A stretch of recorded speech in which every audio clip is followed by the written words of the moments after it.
The Mare of Your Dreams. Unfortunately.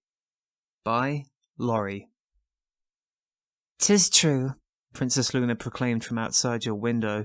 "You and I met in the recess of your dreams, our mouths open and our hearts pounding, our hips thrusting and our—" You barely woke moments ago, but you already felt like today was too long. Okay, first off, you throw open your window and glare at the malformed giant pony standing outside your window. Keep it PG-13, kids are around.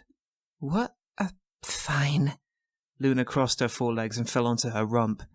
Great, right on your fucking tulips.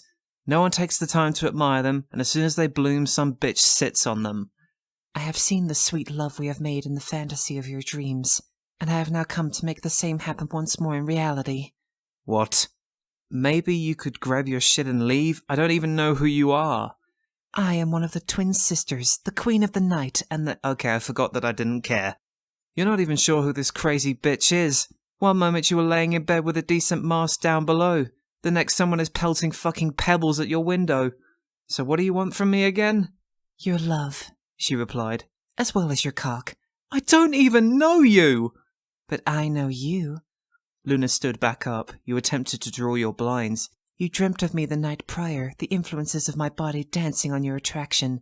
You invented a fake me to fill your needs. Only before the act was to be done, I switched out your fiction for my reality."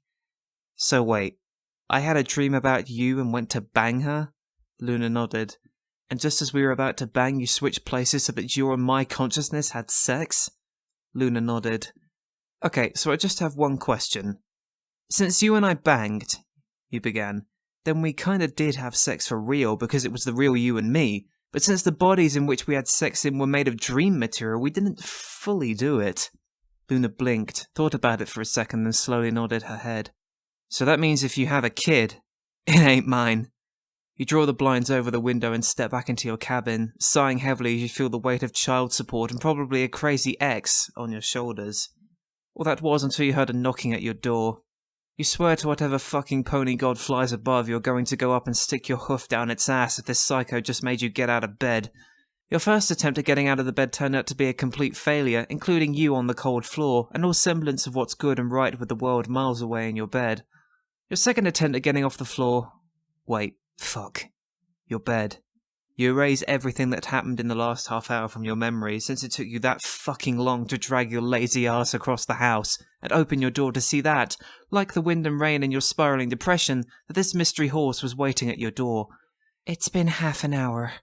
She smiled radiantly, doing some fucking retarded pose to show off to no one in particular. She definitely wasn't showing off to you, because you thought it looked retarded.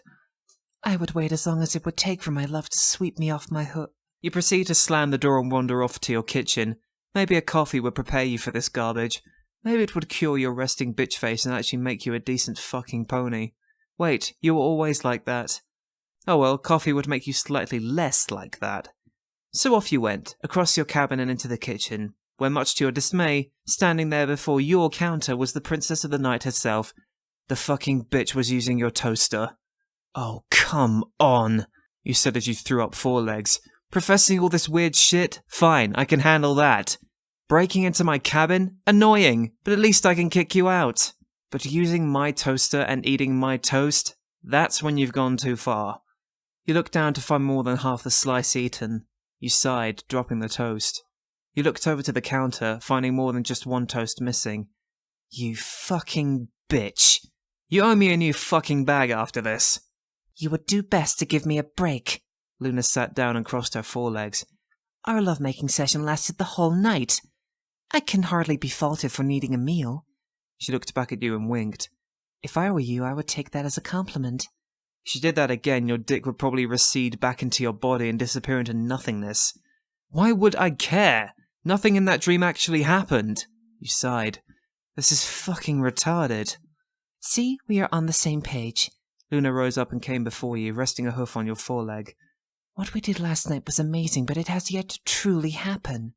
She tilted her head right, which you thought was the bedroom, but in reality was a closet. You swore never to get lost in there again. "We've already broken the formalities in our dreams," Luna said. "All that awaits us now is pure pleasure. You woke up this morning feeling rather hard, no?" Wait, how the fuck do you know that? You stared at each other for a good solid few seconds. Actually, I don't... Let us commence in the beginnings of our blossoming relationship. You feel yourself be brought into a chokehold as the mare drags you into your bedroom. How the fuck did she get here so fast? It usually takes you days to get out. You landed on the bed and see your captor looming over you, a kind of disgusting, slutty look on her face. Thankfully, you had a convenient eject the fuck out of here button installed by your bedside. Being in this shit town had at least that to give you. Slamming the button with enough force to possibly slap the autism out of a retarded colt, your roof fails to open, sending you and Luna through at least 2 panels of thin wood, which actually didn't hurt that much, but you're going to be pulling splinters out of your ass for days. Unluckily for you, though, you never specified which pony race you were, so now you're hurtling down towards the ground at an uncomfortable speed with no way to save yourself. My love! The air rushed past you as you were brought to a complete halt, replaced by an iron grip around your torso. You turn your head and see that you are being carried off by the monstrosity that woke you up. Can you just drop me? I'd much prefer that ending. She shook her head and laughed. No, I must take you to my love nest, where you and I can truly commemorate our relationship. You were then brought to Luna's love nest and never escaped.